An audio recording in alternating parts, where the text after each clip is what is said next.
IT ನಗರವಾಗಿ ಖ್ಯಾತಿ ಗಳಿಸಿರುವ silicon city ಸ್ಟಾರ್ಟ್ಅಪ್ಗಳ ತವರೂರು ಎಲ್ಲ ಡ್ಯಾಶ್ ಡ್ಯಾಶ್ ಡ್ಯಾಶ್ ಅದೆಲ್ಲವನ್ನು ಮೀರಿ ಒಂದು ಐಡಿಯಾ ಫ್ರೆಶ್ ಫುಡ್ ಎಂಬ ಕಂಪನಿ ನಂಬಿಕೆ ಮೇಲೆ ಮಾತ್ರ ನಡೆಯುತ್ತಂತೆ. ನಡೆಯೋ ಮಳಿಗೆನ ಆರಂಭಿಸಿದೆ. ಡಿಫರೆಂಟ್ ಶಾಪ್ನ ಕಂಪ್ಲೀಟ್ ಡೀಟೇಲ್ಸ್ ಇದೆ. ಅಂದರೆ ಇಲ್ಲಿ ಹೋಗಿ ತಿಂದರೆ ದುಡ್ಡು ಕೊಡಿ ಎಷ್ಟು ಅಂತೆಲ್ಲ ಕೇಳಲು ಬಂತೆ, ನೀವೇ ನಂಬಿಕೆ ಮೇಲೆ ಕೊಟ್ಬಿಟ್ಟು ಹೋಗ್ಬೇಕಂತೆ. ಇದೊಂದು ಸ್ವಲ್ಪ ಮಾಡರ್ನೈಸ್ ವರ್ಷನ್ ಇದ್ದಂಗೆ ಇದೆಯಪ್ಪ.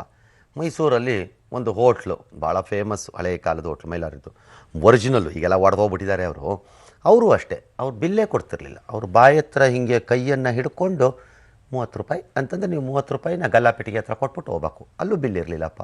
ನಾನು ಹೇಳ್ತಿರೋದು 25 ವರ್ಷದಿಂದ. ಇದು ಸ್ವಲ್ಪ ಡಿಫ್ರೆಂಟ್ ಆಗಿದೆ, ನೋಡೋಣ. ಸ್ವಂತ ಮನೆಯವರನ್ನೇ ನಂಬದ ಈ ಕಾಲದಲ್ಲಿ ಕಂಪನಿಯೊಂದು ಊರವರನ್ನೇ ನಂಬೋದಕ್ಕೆ ಹೊರಟಿದೆ. ಬೆಂಗಳೂರಿನ ಐಡಿ ಫ್ರೆಶ್ ಅನ್ನುವಂಥ food company ID trust food shop ಅನ್ನುವಂಥ ವಿನೂತನ ಮಳಿಗೆಯನ್ನ ಆರಂಭ ಮಾಡಿದೆ. ಈ ಶಾಪ್ನ ವಿಶೇಷತೆ ಅಂದ್ರೆ ಇಲ್ಲಿ ಯಾವುದೇ ಸೇಲ್ಸ್ ಮ್ಯಾನ್ಗಳಿಲ್ಲ, ಸಿಸಿ ಕ್ಯಾಮೆರಾ ಕೂಡ ಇಲ್ಲ. ನಿಮಗಿಷ್ಟವಾದ ತಿಂಡಿಗಳನ್ನ ತೆಗೆದುಕೊಳ್ಳಬಹುದು. ಪೇಮೆಂಟ್ ಮಾತ್ರ ಪಕ್ಕಾ ನಂಬಿಕೆಯ ಮೇಲೆ. ನೀವು ತೆಗೆದುಕೊಂಡ ತಿಂಡಿಗಳಿಗೆ ಕೂಡಲೇ ಹಣವನ್ನ ಕೊಡಬಹುದು, ಅಥವಾ ನಂತರ ಕೂಡ ಕೊಡಬಹುದು, ನಾಳೆ ಕೊಡಬಹುದು, ಅಥವಾ ಕೊಡದೇ ಕೂಡ ಇರಬಹುದು. ನಿಮ್ಮ ಆತ್ಮ ಸಾಕ್ಷಿಗೆ ಬಿಟ್ಟಿದ್ದು. ಇಲ್ಲಿ ನಿಮ್ಮ ನಂಬಿಕೆ ಮೇಲೆ ವ್ಯವಹಾರ ನಡೆಯುತ್ತೆ.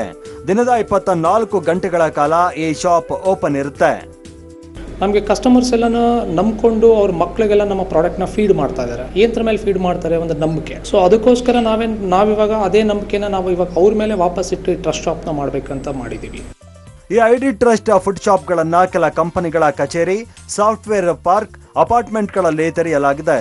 ಬೆಂಗಳೂರಿನಲ್ಲಿ 17ಕ್ಕೂ ಹೆಚ್ಚು ಶಾಪ್ಗಳನ್ನ ಪ್ರಾರಂಭ ಮಾಡಲಾಗಿದೆ. ಗ್ರಾಹಕರ ರೆಸ್ಪಾನ್ಸ್ ಕೂಡ ತುಂಬಾನೇ ಉತ್ತಮವಾಗಿದೆಯಂತೆ. ನಾನು ಐಡಿನ ಮುಂಚೆನೂ ಯೂಸ್ ಮಾಡಿದ್ದೀನಿ, ಬಹಳ ಒಳ್ಳೆ ಪ್ರಾಡಕ್ಟ್ಸ್. ಇದು ಇನ್ಸ್ಟಾಲ್ ಆಗಿ 1 ಮಂತ್ ಆಯಿತು ನಮ್ಮ ಅಪಾರ್ಟ್ಮೆಂಟಲ್ಲಿ. But since the brand trusts, ನಮಗೇನು ದುಡ್ಡು ಕೊಡಬೇಕು, ಲೇಟರ್ ಡೇಟ್ ಆಲ್ಸೋ ನಾವು ಕೊಡ್ತೀವಿ.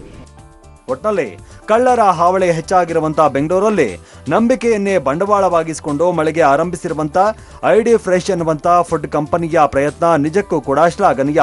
ಮುಂದೇನಾಗುತ್ತೆ ಅನ್ನೋದೇ ಕುತೂಹಲ. Pradeep Kagge, public TV, Bengaluru.